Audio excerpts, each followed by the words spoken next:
Hey everyone, welcome back to the channel. Today's story is one that will stay with you long after the video ends, because it proves that miracles don't always come from money, power, or fame. Sometimes they come from the most unexpected. Hearts, this is the story of a single dad, a billionaire, and a little girl who taught everyone what real wealth looks like. It was an early winter morning when Adam Parker stood outside a small coffee shop, rubbing his hands together to keep warm. He was in his mid-30s, worn down by life but still standing strong. Adam was a single father, raising his 8-year-old son, Noah, ever since his wife passed away 3 years ago. Every day was a battle between bills, work, and being both mom and dad at the same time. Adam worked as a delivery driver during the day and cleaned offices at night. He barely slept, but every sacrifice felt worth it when he saw Noah smile. That morning, Adam had dropped Noah off at school and stopped at the coffee shop to pick up a leftover pastry the owner sometimes saved for him at a discount. That's when he noticed the black luxury cars pulling up outside. Security guards stepped out first, scanning the area. Then a well-dressed woman stepped out slowly, her face calm but heavy with worry. Beside her was a young girl in a wheelchair, wrapped in a soft blanket, her eyes wide and curious. This was Emily, and the woman was her mother, Victoria Hawley, wife of billionaire tech tycoon Richard Hawley. Emily had been born with a rare condition that left her unable to walk or speak clearly. Despite all the money in the world, despite the best doctors and hospitals, nothing had worked. Victoria pushed Emily's wheelchair into the coffee shop, trying to avoid attention. She was exhausted, emotionally drained, and running out of hope. Today wasn't about meetings or deals. It was about giving her daughter one normal moment. Adam watched from a distance as Emily stared at the pastry display, her small hand lifting, slightly, pointing at a colorful cookie. Victoria smiled weakly and ordered it for her. When Emily received the cookie, she looked at it, then looked at Adam. Their eyes met. Emily smiled. Not a polite smile. Not a forced one. A pure, glowing smile that stopped Adam in his tracks. Adam smiled back without thinking. Then, gently, he waved. Emily giggled softly, a sound Victoria hadn't heard in days.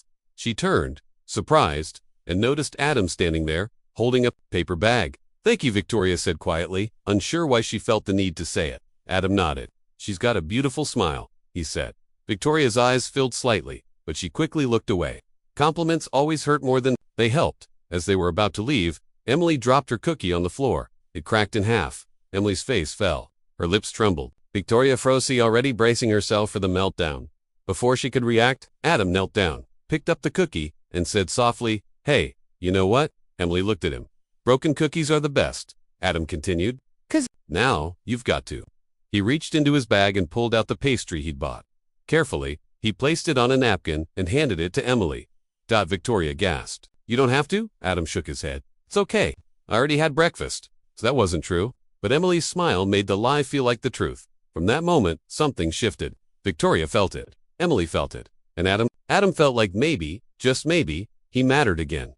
Days later, Victoria couldn't stop thinking about that moment. About the man who gave without knowing who she was. About how Emily laughed more in those 5 minutes than she had in weeks. Against protocol. Against reason, Victoria returned to the coffee shop.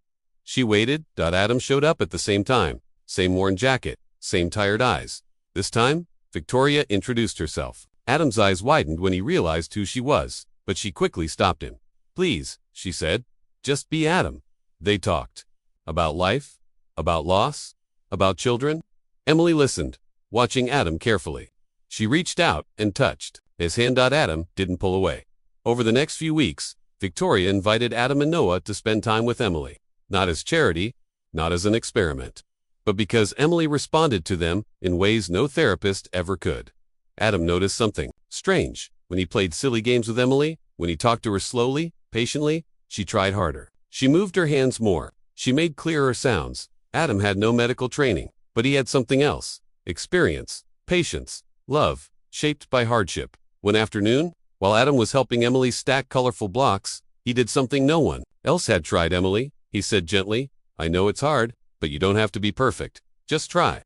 He placed a block just a little out of reach. Emily strained. Her fingers shook. Victoria held her breath. Then Emily pushed herself forward. Just an inch. The block tipped over. But Emily had moved. Victoria covered her mouth as tears streamed down her face. "Doctors said movement like that might never happen." Adam smiled. "Softly, see, broken doesn't mean impossible." Over the following months, Emily made progress. Slow, small, but real. and every step forward came with Adam sitting beside her, cheering her on like she'd just won the world. One evening, Richard Hawley returned from a business trip and watched from the doorway as Emily laughed while Adam pretended to lose a game. On purpose. "Who is he?" Richard asked quietly. Victoria turned, tears in her eyes. "He's the miracle," she whispered. Richard approached Adam later that night. He offered money, a job, a lifetime of security. Adam shook his head. "Don't need to be paid to care," he said. "I already have a reason." Richard had never heard words like that spoken to him without fear or expectation. Weeks later, during a private family gathering, something happened that no one was prepared for. Emily stood, not alone, not perfectly, but she stood, holding on to Adam's hands. The room went silent. Victoria fell to her knees, sobbing, her entire body shaking as years of pain, guilt, and hopelessness poured out of her. "Thank you," she cried. "You gave my daughter something money never could."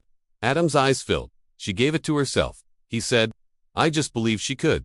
That day, Adam didn't become rich. He didn't move into a mansion. He went home to his small apartment and hugged his son a little tighter. But he carried something far more valuable. The knowledge that even the most broken hearts can heal.